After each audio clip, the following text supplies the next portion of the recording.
আমি বললাম, বারবার বলেছি এতটা পথ ফিরবে, তুমি একটু রেস্ট নিয়েই ফেরো না। কিন্তু কি করবো বল, ফেরেনি। আমি তাই বুঝতে পারছি না যে ও কি ওখান থেকে আবার ফ্ল্যাটে গেল না সোজা এখানেই আসছে। কিন্তু দেখ শবনম, সোজা যদি এখানে চলে আসতো তাহলে তো এতক্ষণে ফিরে আসার কথা ছিল। এখনো তো ফেরেনি। সেই জন্য আমি ভাবলাম তোকে একবার ফোন করে দেখি তোর সাথে কোনো রকম যোগাযোগ হয়েছে নাকি, ফোন করেছিস নাকি। মানে আমার খুব টেনশন হচ্ছে বলে তোকে ফোনটা করলাম রে এত রাতে। সে কি অদ্ভুত তো, মানে মানুষটা বললো বাড়ি ফিরছে আর ফিরলো না। না, আমার সাথে কোনো যোগাযোগ হয়নি। বলছি রঞ্জা পিসি, তুমি একটা কাজ করো তো, তুমি আমাকে ইকবাল মামার অ্যাড্রেসটা পাঠিয়ে দাও। অ্যাড্রেস? এত রাতে অ্যাড্রেস দিয়ে কি হবে? দেখো, এত রাতে আমি কিছু করতে পারবো না, কিন্তু কালকে সকালে যাব। যদি ঘুমিয়ে পড়ে থাকে, তা এতক্ষণ ঘুমোচ্ছে সেটাও বা কি করে হয়? আমি সত্যি বুঝতে পারছি না রঞ্জা পিসি, যে মানুষটা ফিরবে বললো সেই মানুষটা এখনো ফেরেনি, মানে কি করে এটা হতে পারে? যাই হোক, তুমি বাড়ির ঠিকানাটা আমাকে দিয়ে রেখো। শবনম, তোর মাও এখানে আছে জানিস। শবনম, তোর মা আমাদের সাবধান করে দিয়েছে যে আমাদের এখানে যথেষ্ট বিপদ হতে পারে। রঞ্জা পিসি, আম্মু তো ঠিকই বলেছে। দেখো, গ্রামে আমার আব্বুর মতো লোক আছে, সেখানে তো বিপদ হতেই পারে, এটা তো ভুল কিছু বলেনি। আর আমি না সত্যি ভাবতে পারছি না আমার আব্বুর কত দম আছে বলো তো, কি করে এই লোকটা এসব করতে পারে। দেখো, এবার যদি আমার আব্বু সত্যি তোমার কোনো ক্ষতি করার চেষ্টা করে, আমি কিন্তু আব্বু বলে কোনো কনসিডার করবো না। তোর মার সাথে একবার কথা বলবি? আমরা কেউই তো ঘুমোইনি। আমি ঘুমোচ্ছি না বলে তোর মাও ঘুমোচ্ছে না। কখন থেকে বলছি শুয়ে পড়ো, শুনছেই না আমার কথা। এনে কথা বল। দেখ না আম্মু, নিজে ঘুমোচ্ছে না, নিজে শুচ্ছে না, আর আমাকে বলছে ঘুমোতে। বলতো আমি কি করে ঘুমোই? দেখ, এটা সত্যি একটু চিন্তার ব্যাপার। মানে আমি বলেছি যে হয়তো ঘুমিয়ে পড়েছে তাই ফোনটা ধরতে পারছে না। দেখো, কাল সকালে ঠিক ফোন করবে, নাহলে কাল চলে আসবে। কিন্তু তবু যতক্ষণ না ফোনটা পাচ্ছে ততক্ষণ তো একটা অস্বস্তি হয়, বল। বলছি, তুই কেমন আছিস আম্মু? আমি ঠিক আছি আম্মু। আম্মু, তোমরাও ঠিক থাকো, আর তুমি না একটু রঞ্জা পিসিকে দেখে রাখো। আমি কাল সকালে একবার ইকবাল মামার বাড়ি যাব, কিন্তু তার মধ্যে যদি ইকবাল মামা ফিরে যায় আমাকে কিন্তু বলে দিও। হ্যাঁ হ্যাঁ, তোকে বলবো না মানে? বলছি আম্মু, একবার রঞ্জা পিসিকে ফোনটা দাও না। হ্যাঁ হ্যাঁ, এনে ধর, এনে। হ্যাঁ শবনম। রঞ্জা পিসি। হ্যাঁ বল। বলছি শোনো না, ওখানে থাকার কি দরকার বলো তো? ওই গ্রামে যখন এখনো বিপদ আছে, কোনো তো দরকার নেই ওখানে থাকার। কলকাতায় তো তোমাদের বাড়ি আছে, তোমরা তো এখানেই এসে থাকতে পারো, বলো। তোর ইকবাল মামা কি বলে জানিস? তোর ইকবাল মামা বলে যে আমরা সবাই যদি গ্রাম থেকে চলে আসি দুষ্টু লোকেদের ভয়ে, তাহলে গ্রামে থাকবে কারা? অন্তত গ্রামে যারা থাকছে তাদের জন্য কে থাকবে? কিন্তু শবনম, এবার তোর ইকবাল মামা চলে এলে আমি বলবো যে আমরা কলকাতাতেই থাকবো। হ্যাঁ, শনি রোববার গ্রামে চলে আসবো যদি দরকার হয় সেরকম, কিন্তু থাকবো কলকাতাতেই। হ্যাঁ রঞ্জা পিসি, দেখো গ্রামে তো আমাদের ফিরতেই হবে। গ্রাম আমাদের শেকড়। গ্রামে ফিরবো না তোর কোথায় যাব বলো? কিন্তু গ্রামটাকে তো থাকার যোগ্য করে তুলতে হবে, জঞ্জালগুলোকে গ্রাম থেকে তাড়াতে হবে, তারপর আমরা নয় গ্রামে ফিরে আসব। আর ততদিন অবধি আমাদের খেয়াল রাখতে হবে যে গ্রামে যেন আর নতুন কোনো জঞ্জাল না তৈরি হয়।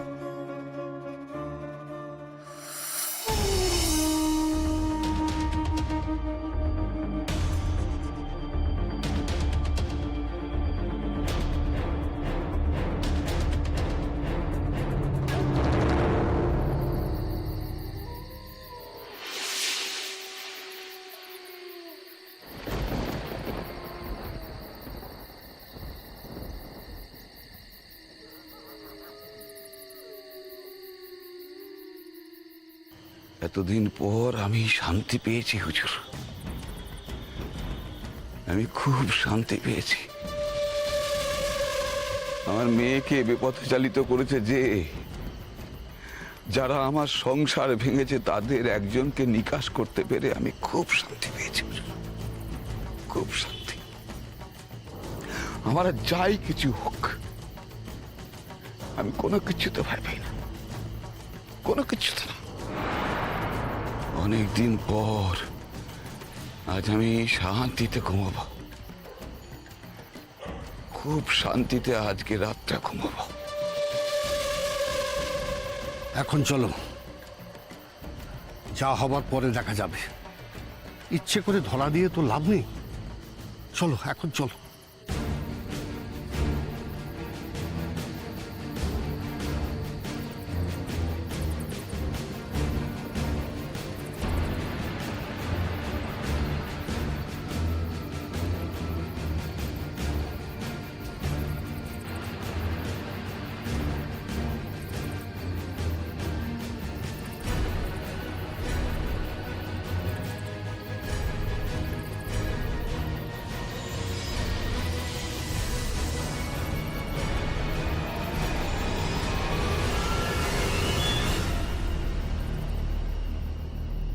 আমার খুব চিন্তা হচ্ছে, জানিস তো শবনম, খুব চিন্তা হচ্ছে। রঞ্জা পিসি, তুমিও তো চিন্তা করো না। দেখো, আমি বলছি ইকবাল মামা না কিচ্ছু হবে না। আমাদের সবার শুভেচ্ছা আছে ইকবাল মামার সাথে। তোমার ভালোবাসার জোর আছে, কি হবে বলো তো ইকবাল মামার? আর এত বছর যখন তোমরা আলাদা ছিলে, অপেক্ষা করেছিলে দুজনে দুজনের জন্য, তখন যখন ইকবাল মামার কিছু হয়নি, এখন কি হবে? আর আমার আব্বুকে নিয়ে ভেবো না, আমার আব্বু কিছু করবে না। দেখো, আব্বু জামিনে ছাড়া পেয়েছে, এত বড় একটা ঘটনা ঘটিয়েছে, তারপরেও আমার আব্বু কিছু করবে না। রঞ্জা পিসি, আমার আব্বু, আমার মনে হয় না তোমার কিংবা ইকবাল মামার কোনো ক্ষতি করতে পারবে বলে। তুমিও তো ভেবো না, আমি তো আছি তোমার পাশে, সব সময় আছি। দেখ, মাঝরাত্রিরে ফোনেও কার সঙ্গে কথা বলছে সেটা বুঝতে তোর খুব একটা নিশ্চয়ই অসুবিধা হচ্ছে না যশ? রঞ্জা পিসি, আমি না এখন রাখছি। হ্যাঁ, কেন শবনম, কি হয়েছে সেটা?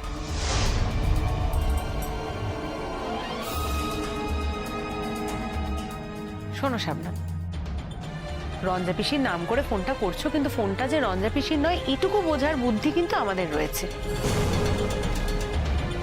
এটা ভদ্রলোকের বাড়ি, এই বাড়াবাড়িটা তুমি বন্ধ করো। তোমাকে অনেক কনসিডার করেছি, অনেক সুযোগ সুবিধা দিয়েছি, এইটা আর আর চলতে পারে না। কাকে ফোন করেছিলে তুমি? যাকেই ফোন করি। তোমরাই বা এত রাতে নিজেদের বিছানা ছেড়ে আমাকে পাহারা দিতে এসেছো কেন? বাজে কথা বলো না শবনম,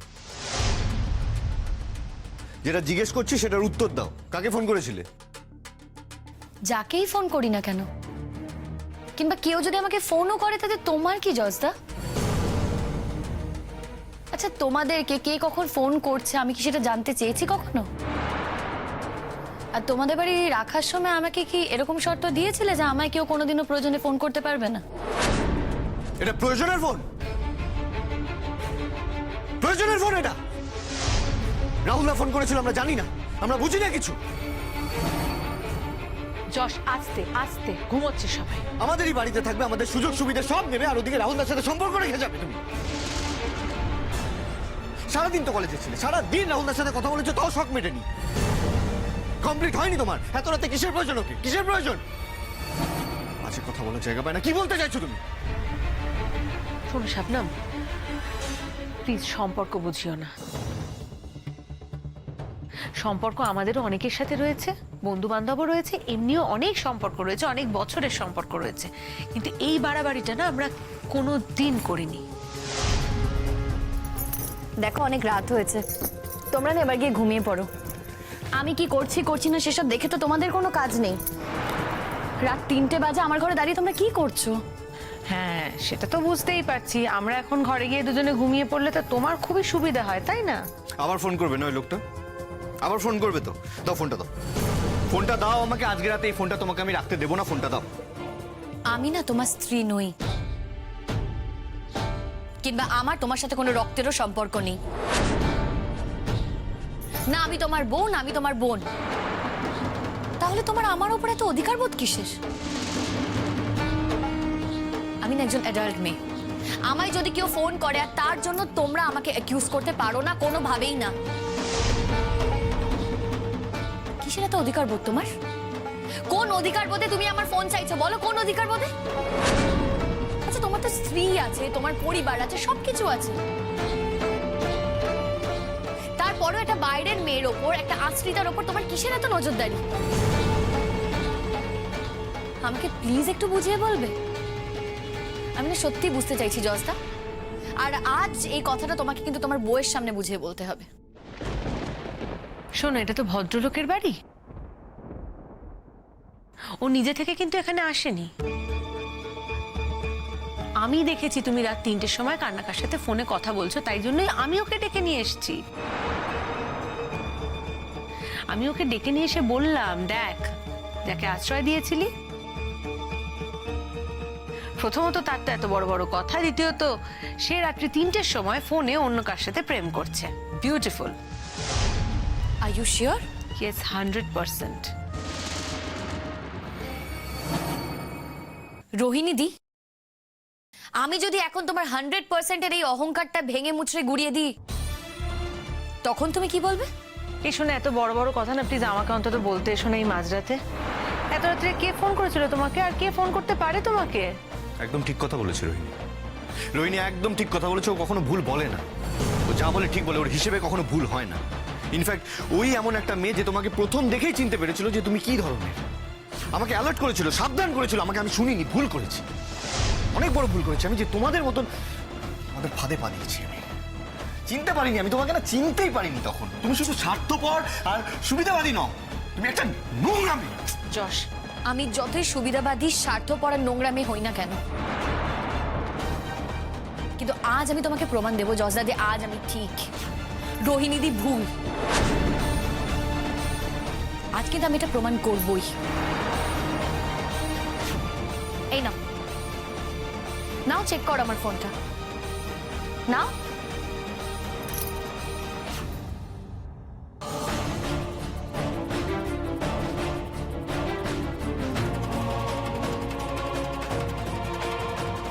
নাম্বারটা নিশ্চয়ই তোমার চেনা জজদা, এটা রঞ্জা পিসির নাম্বার। এই নামই সেভ করা, দেখতেই পাচ্ছ রঞ্জা পিসি লেখা। আর তাও যদি তোমার মনে কোনো ডাউট থাকে, তুমি নিজের ফোনটা বার করে নাম্বারটা চেক করে নিতে পারো। তোমার ফোনেও তো নাম্বারটা আছে, কি তাই তো জজদা? রঞ্জা পিসি তোমাকে এত রাতে ফোন করেছিল কেন? It's none of your business. আমি তোমাকে বলবো না কেন রঞ্জা পিসি আমাকে ফোন করেছিল। আমি এই বিষয় আর একটা শব্দ উচ্চারণ করব না। তোমাকে আমার প্রমাণ করার ছিল, আমি প্রমাণ করে দিয়েছি। রোহিণী দি না সবসময় ঠিক নয়। কি রোহিণী দি, আজ অন্তত তোমার ঘুমোরটা ভাঙলো তো?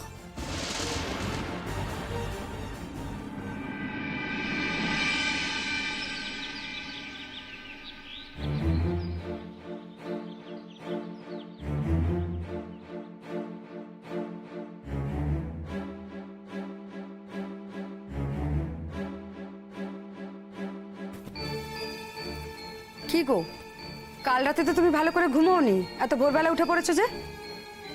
ভাবছি একবার মার বাড়ি যাব।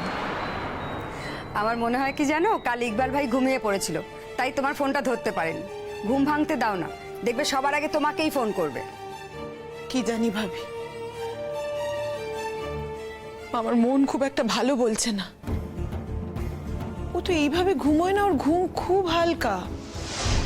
আর তাছাড়া ও আসবে বলেছে, অথচ এলো না। আমাকে একটা ফোন করবে না, একটা খবর দেবে না? না, আমি তো এই মানুষটাকে ঠিক চিনতেই পাচ্ছি না ভাবি। ও এরকম ছেলে মানুষের মতো এরকম দায়িত্ব জ্ঞানহীন কাজ করবে না কিছুতেই। তুমি বুঝতে পারছো না রঞ্জা আপা, দেখো কলকাতা শহরে গেছে, কত কাজের চাপ, হয়তো এদিক ওদিক ঘোরাঘুরি করতে হয়েছে, ক্লান্ত হয়ে পড়েছিল, ভেবেছিল তোমাকে ফোন করবে, ঘুম পেয়েছে বলে আর ফোন করতে পারেনি। তুমি একবার ঘুমটা ভাঙতে দাও না, ঘুম ভাঙলেই তোমাকে ফোন করবে। তাই যেন হয় ভাবি, তোমার কথাই যেন ঠিক হয়, তাই যেন হয়। কি জানো তো, ওই কাল দুপুরের পর থেকে না মাথাতে খালি অমঙ্গলের চিন্তা আসছে, খালি খালি আসলে রঞ্জা আপা, তোমার মনের মধ্যে ভয়টা আমিই ঢুকিয়েছি। আসলে ওই জানোয়ারটার কথা বলে তোমাকে সাবধান করতে চেয়েছিলাম, আর তুমি তাতেই ভয় পেয়ে গেছো। রঞ্জা আপা, এক কাজ করি বুঝলে, আমি বরং বাড়ি যাই। বাড়ি যাবে? হ্যাঁ। আচ্ছা, বাড়ি যাও তুমি। কি জানো তো ভাবি, আমি আমি ভাবছিলাম কি যে এই যে তুমি এখানে থাকলে রবিউল দাদা আসতো, অশান্তি করতো, চোটপাট করতো, তাও একটা কথা ছিল, কিন্তু তাও তো করলো না। সেটাও তো একটা ভয়ের কারণ, বলো। সাহস আছে নাকি? সাহস নেই গো, সাহস নেই। হাজার হোক ইকবাল ভাইকে ভয় পায় তো। আর যারা অন্যায় করে না, তারা আসলে ভীতু মানুষ হয়। তাদের মন জানে যে তারা কতটা ভীতু, বাইরে এরকম চোটপাট করে। আর যদি ইকবাল ভাই না থাকাকালীন ও এখানে সে চিৎকার চেঁচামেচি করতো, আমি দরজা খুলতাম নাকি? আমি ওকে এখন একদম পাত্তা দিই না। আমি মরার জন্য রাজি।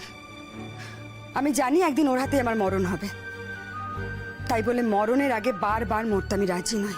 ভাবি, আমি ঠিক বলছি রঞ্জা আপা, এই লোকটা এমন একটা লোক যে নিজের কাজের প্রতিশোধ না নিয়ে ছাড়ে না। ও তো আমাকে তোমার বাপের বাড়িতে যেতে বারণ করতো, আমি তো কোনো কথা শুনতাম না, যেতাম তো সেখানে। তারপর ধরো ওই যে এমন একটা সাংঘাতিক কাণ্ড করলো, তারপর তুমি আমাকে তোমার বাড়িতে এনে রাখলে, আমি তোমার বাড়িতে থাকতে শুরু করলাম। এটা ভালোভাবে নিয়েছে না তো? তারপর জেল থেকে ফেরার পর ও দেখলো আমি তোমার বাড়িতে দিব্যি আছি। ও আমাকে অনেক বুঝিয়েও নিয়ে যেতে পারেনি, অনেক কষ্ট করে নিয়ে গেছে।